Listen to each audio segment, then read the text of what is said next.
Mr. Toastmaster, fellow Toastmasters, amongst us has actually participated in a contest. Keep your hand up if you enjoyed the experience, even in spite of the nerves. Yep. Put your hands all back down again. Who amongst us has actually judged in a contest? Leave your hand up if you enjoyed the experience, would have done otherwise. Interesting. Basically, across the room, those who have judged and those who have participated in contests have enjoyed the experience. And yet, as we lead up to the contest or the judging, we get inundated with nerves. We question our ability, whether it be as a contestant or as a judge. And there's actually some solutions to handling those nerves in exactly the same way as there is when we were learning to create speeches. Remember those icebreaker nerves? Oh, I do. One of the keys to good contests, and I sincerely thank Gary Judd for this because at the very last moment he went and printed this out especially for me. The rule book. Every Toastmaster can access this for free. And I would encourage every Toastmaster before a contest to go online to Toastmasters International. Who's been onto the international website? That's very heartening. Thank you.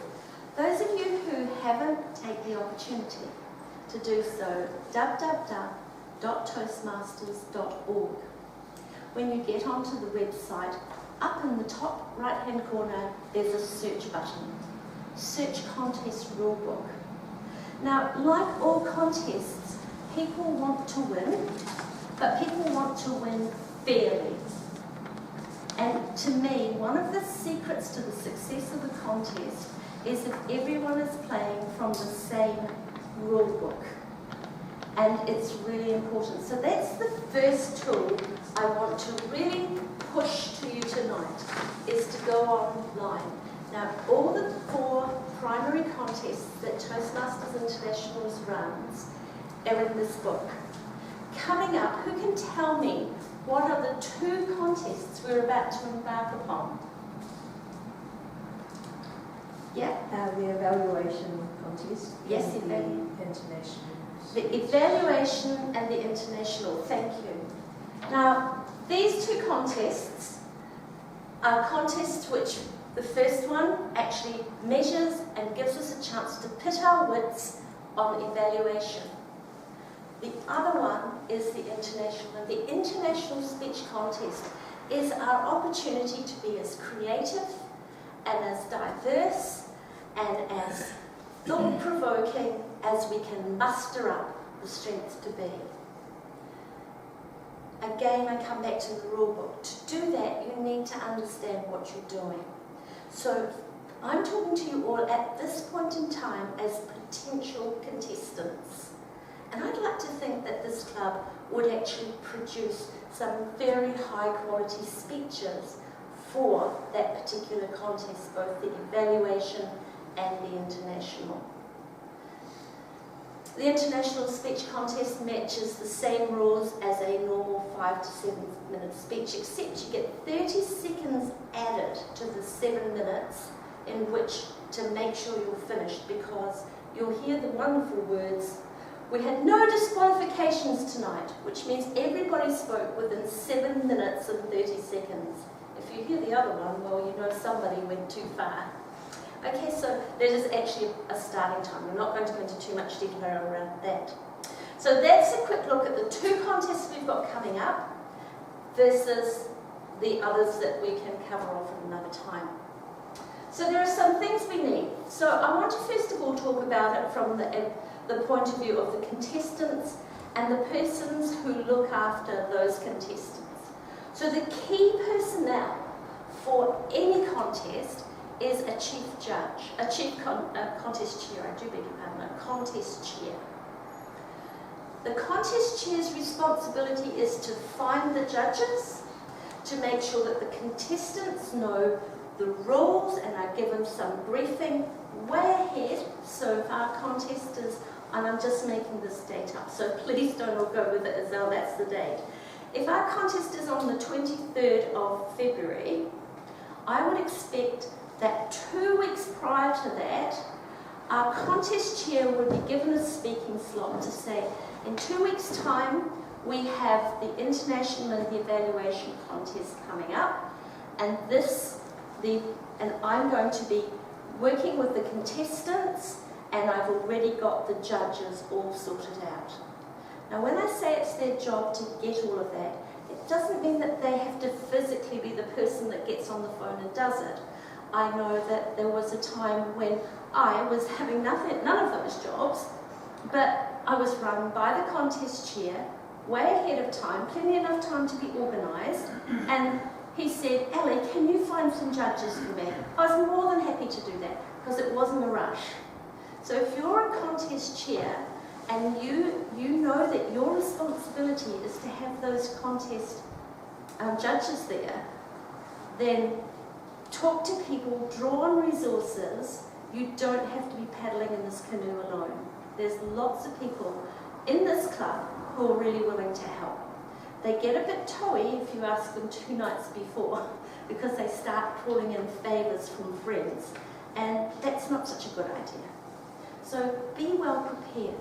Is there anyone here who's keen to be a contest chair? Thanks. Awesome. My offer to that contest chair, and we'll need to, so someone else can think about this, my offer is that I will actually coach you in advance. So anyone who wants to be a contest chair, let me know, and I will work out a time that suits you to do that with you. Now I want to move on to the contest judge, the chief judge. Their responsibility actually kicks in at the event, when they have to brief the judges. Now, briefing the judges is an interesting exercise.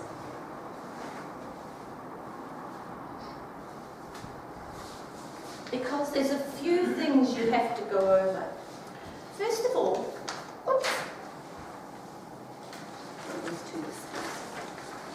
is the judges' eligibility and their code of ethics. You know, in an organisation as pure and true as Toastmasters is, there's sometimes a little bit of unethical things go on.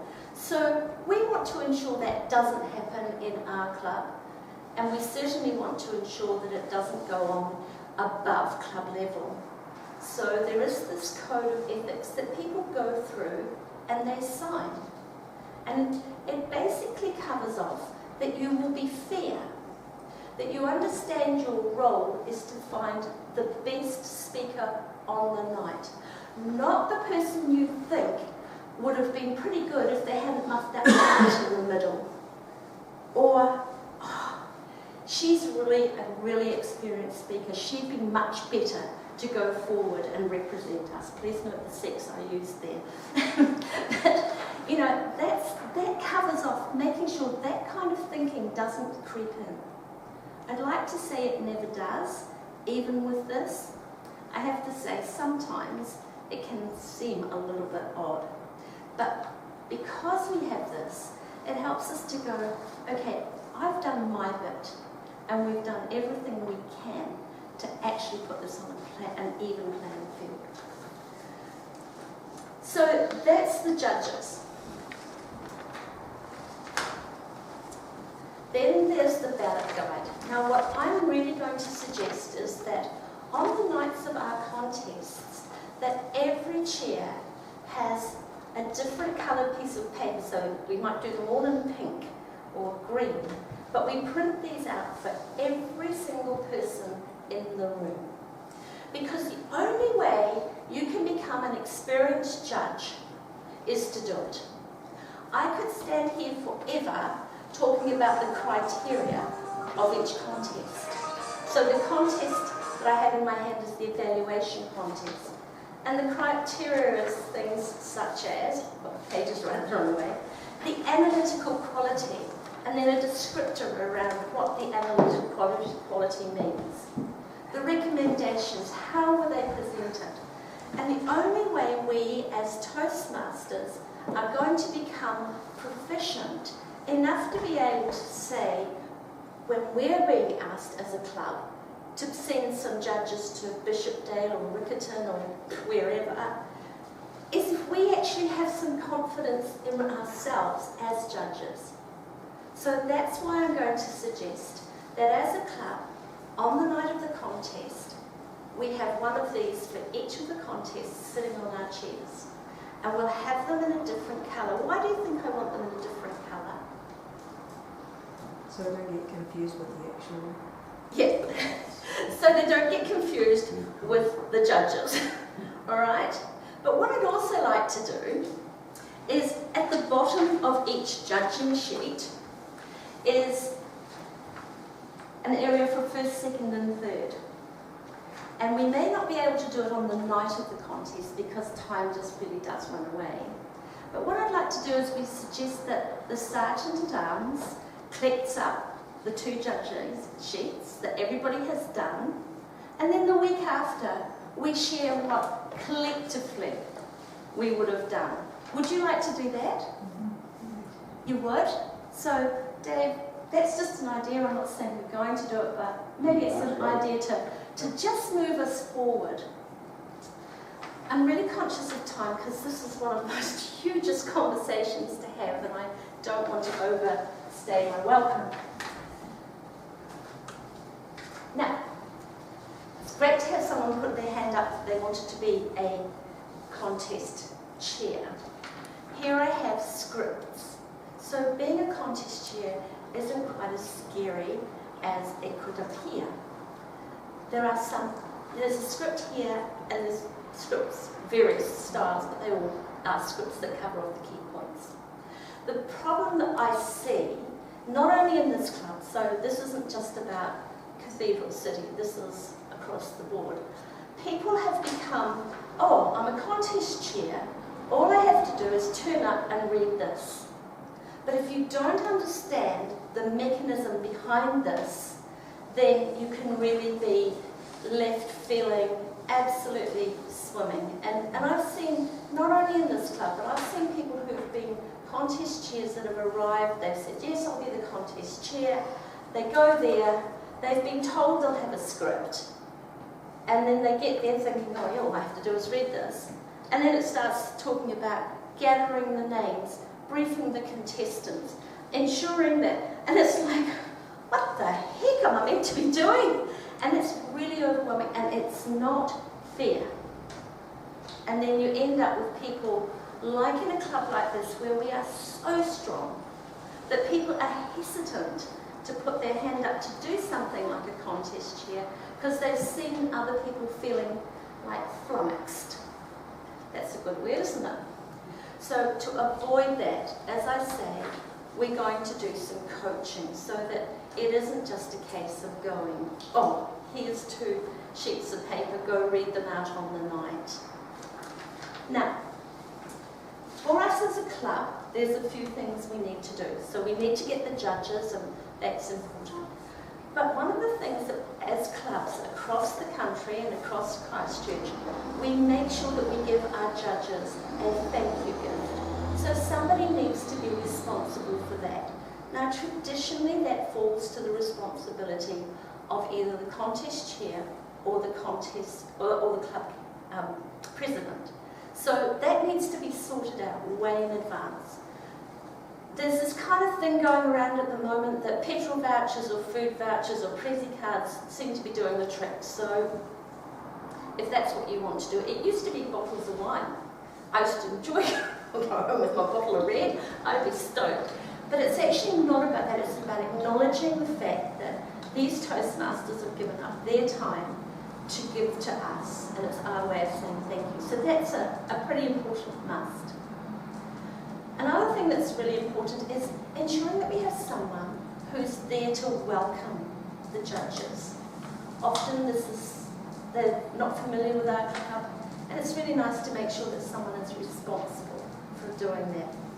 So in a very, very quick time, We've looked at the importance of judges and contestants, contest chairs, the few of the ins and outs, absolutely the rule book.